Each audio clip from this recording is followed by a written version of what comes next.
Writing an academic paper can be incredibly challenging and quite intimidating, especially if it's not something that you're used to doing. So, one of the things I tell my students is to consider writing an outline first.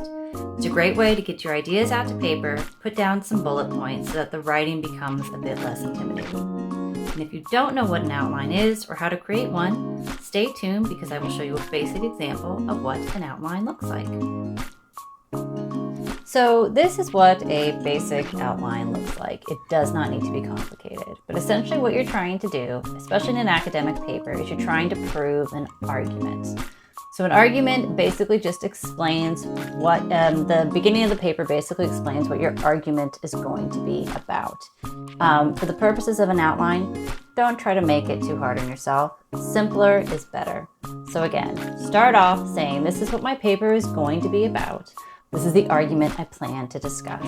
And then the body of your paper, I always try to tell people, make sure you have at least 3 different points that you're going to use in order to reinforce your argument. So point number 1 needs to be clear, concise. Make sure for every point that you make, you have examples to support those claims.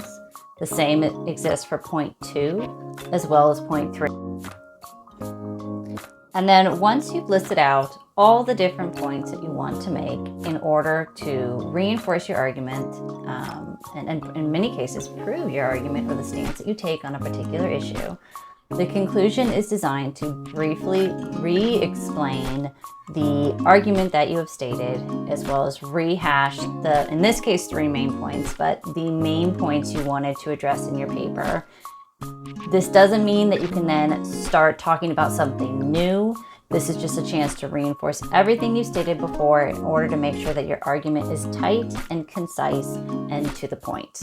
If you find this is useful, obviously feel free to leave a comment. And if you have any questions on how to write an academic paper, feel free to shoot me a line. And as always, head over to theoxfordmethod.co.uk.